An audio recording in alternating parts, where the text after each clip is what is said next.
Washington State University. Go Cougs!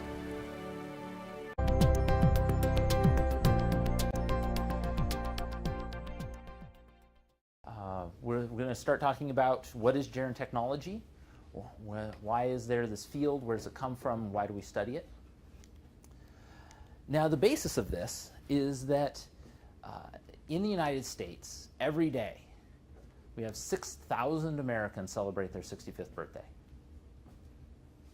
That is supposedly 6,000 people who are at the current retirement age. And so they begin looking for new features in the world, they don't work as much, they begin that process of retiring. Additionally, at the same time, 3,800 people are celebrating their 85th birthday. The difference between people who are 65, their ability to take care of themselves, to be cognitive and physically healthy, versus someone who's 85, statistically, it's a significant difference. And so gerontechnology is looking to begin addressing this issue.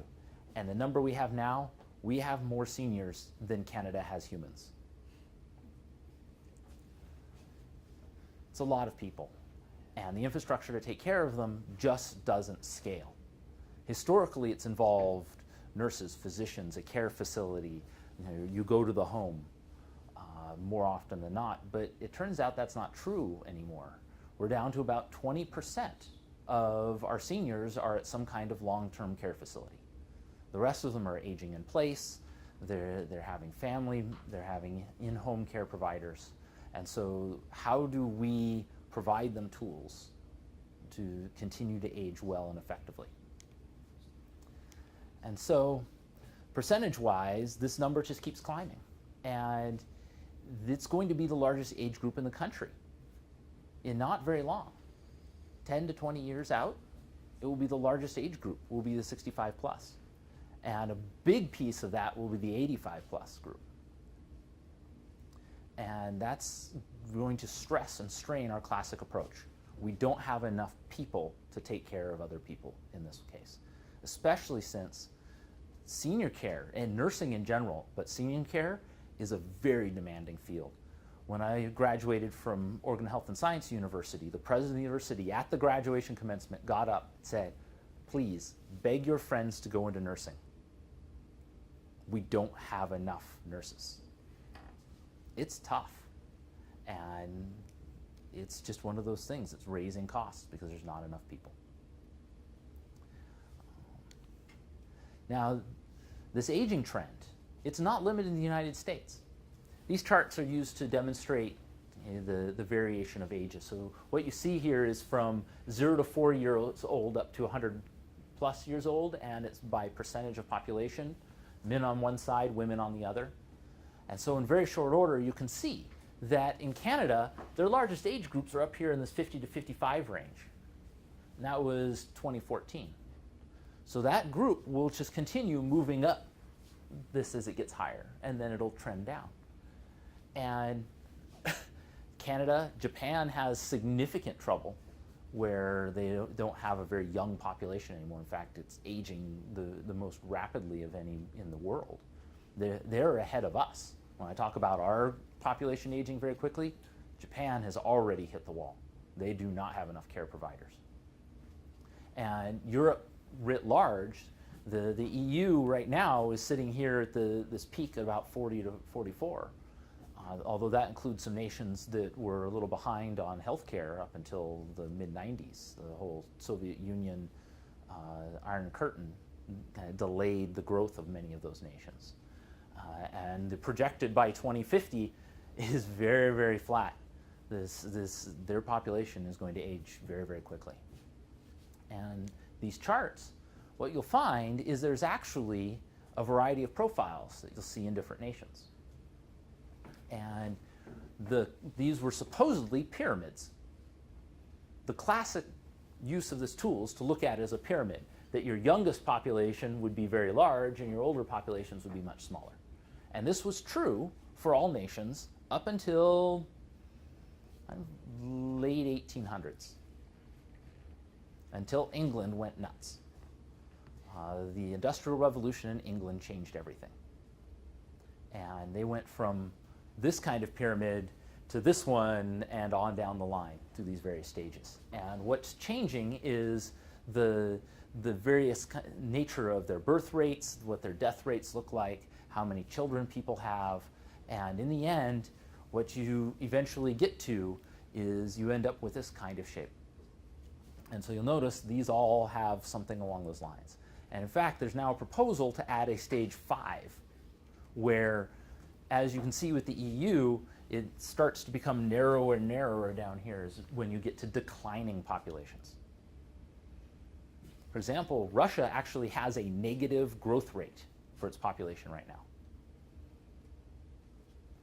The United States is negative if you don't count immigration. We don't have that many children, and that's what happens.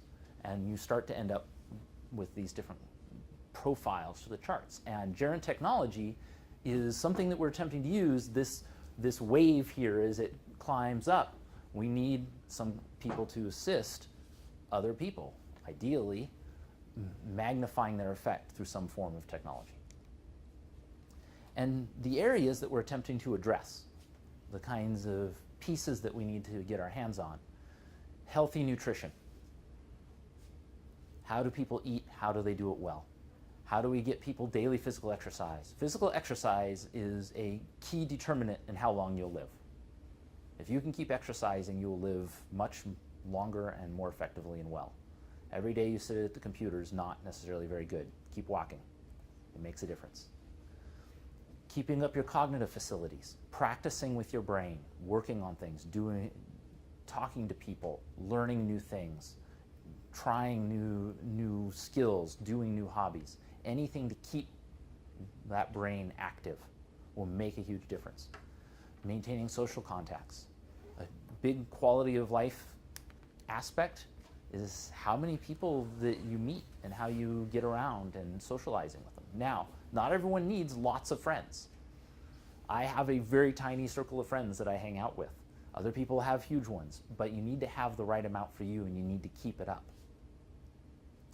And then an active interest in society. What's going on out there? Because you spent your whole life interacting with this community around you, and as you age and are less outward looking, because you spend more time at home, more time with a smaller group of people, you start losing that contact with the world around you. And that's actually a major component in kind of despairing about what's going on for you. So, all of this is influenced by these age-related changes. As you age, and I believe Dr. Schmitter-Edgecombe is going to be doing more discussion about this in later lectures, will be what are the effects as you age? For example, how are smell and taste? They change. It becomes more difficult to smell and taste foods. You become less interested in foods, which affects your diet, what you eat and when you eat it and how much. Vision and hearing, it becomes more difficult to see and hear.